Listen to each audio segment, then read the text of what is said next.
नमस्कार साथियों, कैसे हैं आप सब लोग। तो स्वागत है आपका हमारे YouTube चैनल की एक और वीडियो में, जिसके अंतर्गत आज हम बात करेंगे 20 महत्वपूर्ण सवाल कंप्यूटर साइंस के, जो कि हमारी आगामी परीक्षाओं के लिए बहुत ही महत्वपूर्ण है। तो और ये है हमारे इस सीरीज़ का दूसरा पार्ट। तो चलिए वीडियो को शुरू करते हैं। तो पहला वीडियो है, जो हमारा सवाल है वह है डाटा बस ले जाती है। तो डाटा बस ले जाती है प्रोसेसर और अन्य घटकों के बीच डाटा। जो भी हमारे कंप्यूटर में प्रोसेसर को जो भी निर्देश दिए जाते हैं, वह निर्देशों को अन्य जो घटक होते हैं उनके बीच पहुंचाने का कार्य किसका होता है? डेटा बस का। ठीक है, तो ये क्या करते हैं? अन्य घटकों को बीच डाटा ट्रांसफ़र करता है डाटा बस। फिर है हमारा यूएसबी का तात्पर्य है। तो यूएसबी का जो फुल फॉर्म होता है वो होता है हमारा यूनिवर्सल सीरियल बस। अगला सवाल है लैन का तात्पर्य होता है। तो लैन का तात्पर्य होता है हमारा लोकल एरिया नेटवर्क।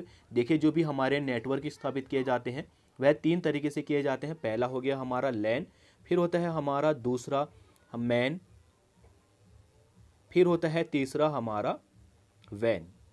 अब पहले हम बात कर लेते हैं यहाँ पे लैन की।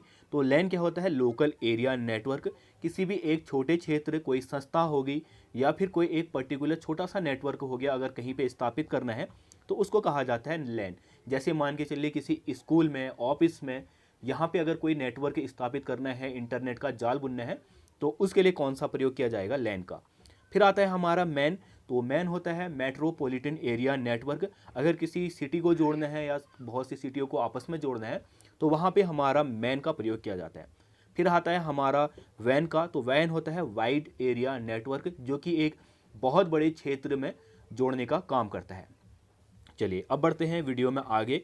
अगला जो हमारा सवाल है वह है कंप्यूटर में एक तरह के एरर को क्या कहते हैं? तो जो कंप्यूटर में एरर होती है उसको कहा जाता है बग। फिर है अगला, कंप्यूटर में के सेंट्रल प्रोसेसिंग यूनिट मतलब कि सीपीयू का क्या अर्थ होता है या क्या कार्य होता है? तो इसका जो कार्य होता है वह गणनाएं और प्रोसेसिंग करना। देख, मेन क्या होता है? ये दिमाग होता है कंप्यूटर का। ये पूरा जो गणनाएं हैं या कोई भी प्रोसेसिंग है वह सीपीयू द्वारा ही की जाती है कंप्यूटर के। अगला जो सवाल है, भारत में विकसित पहला कंप्यूटर कौन सा था? तो भारत में हमारा विकसित पहला कंप्यूटर सिद्धार्थ है।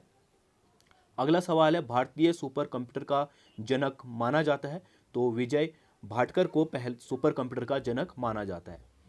फिर इसके बाद है, भारत का पहला कंप्यूटर कौन सा था? तो भारत का पहला कंप्यूटर था HEC2M।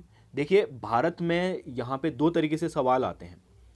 एक है भारत में विकसित पहला कंप्यूटर, ये तो अलग चीज़ होगी। भारत का पहला कंप्यूटर कहेगा। देखिए, इन दोनों में अंतर करना है। भारत में जो हमारा पहला कंप्यूटर था HEC2M, यह ब्रिटिश में बना हुआ क्या है? ब्रिटिश में बना हुआ है। ठीक है, और ब्रिटिश से क्या है? ये निर्यात किया हुआ पहला कंप्यूटर है। और बल्कि जो हमारा यह है, यह विकसित यहीं पे बनाया गया है। बल्कि जो ये है हमारा HEC2M, यह हमने क्या किया था? निर्यात किया था। और ये निर्यात किया था भारतीय सांख्यिकी संस्था कोलकाता के लिए। तो चलिए अब बढ़ते हैं आगे को। अगला सवाल है, कंप्यूटर का दिमाग कहा जाता है। तो कंप्यूटर का दिमाग मैंने पहले बताया था किसको कहा जाता है? सीपीयू को। गणितीय और तार्किक ऑपरेशन संचालित होते हैं। तो कोई भी गणितीय और तार्किक जो भी ऑपरेशन होते हैं वह संचालित होते हैं हमारा एएलयू में। एएलयू हमारा सीपीयू का ही भाग होता है। सीपीयू के मुख्यतः तीन भाग होते हैं। एक होता है हमारा एएलयू और एक होता है सीयू मतलब कि कंट्रोल यूनिट। फिर इसके बाद होती है हमारी मेमोरी। ठीक है, मेन मेमोरी कहते हैं जिसे। तो हमारा जो एएलयू होता है वह क्या होता है? उसका फुल फॉर्म भी पूछ लेता है कई बार। तो ये होता है हमारा अर्थमेटिक लॉजिक यूनिट। चलिए बढ़ते हैं आगे को। मुख्य मेमोरी तथा सीपीयू के बीच स्थित मेमोरी को क्या कहते हैं? तो उस मेमोरी को कहते हैं हमारी कैश मेमोरी, जो कि जब भी हमारे कंप्यूटर की स्पीड कम हो जाती है तो उसको एक अतिरिक्त स्पीड देने के काम आती है। चलिए बढ़ते हैं आगे को। नॉन वोलेटाइल मेमोरी है। तो नॉन वोलेटाइल मेमोरी होती है रोम। अब नॉन वोलेटाइल मेमोरी होती क्या है? वह मेमोरी जिसमें जो उपयोग करता है वह कोई भी फेर बदलाव या उसको यूज नहीं कर सकता है। सिर्फ उसको क्या कर सकता है? रीड ओनली मेमोरी होती है। रोम का मतलब होता क्या है? Read only memory. सिर्फ उसको पढ़ सकता है, उसका यूज, उसको एडिट या उसको किसी तरह से हमारा उपयोग नहीं कर सकता या फेर बदलाव नहीं कर सकता है। अगला सवाल है, HTML का विकास किया था। तो HTML का विकास किया था टिम बर्नर ली ने, और यह किया था 1990 में। चलिए अब देखते हैं अगला, HTML का विस्तार क्या है। तो HTML का विस्तार होता है हाइपर टेक्स्ट मार्कअप लैंग्वेज।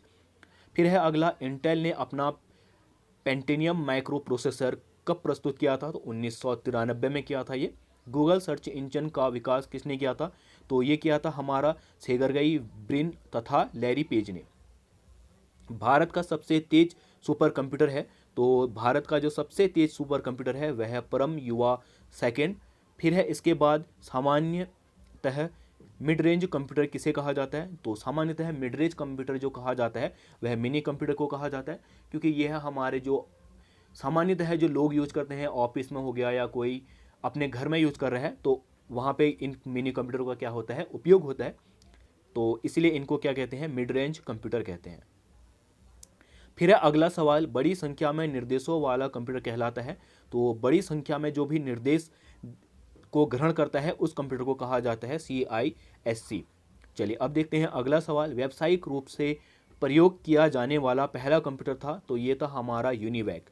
देखिए व्यवसाय जो भी हमारा बिजनेस या ऑफिशियली रूप से जो पहला कंप्यूटर उपयोग हुआ था वह यूनिवैक ही था। चलिए आज की वीडियो में इतना ही, मिलते हैं अगली वीडियो में, तब तक के लिए बाय।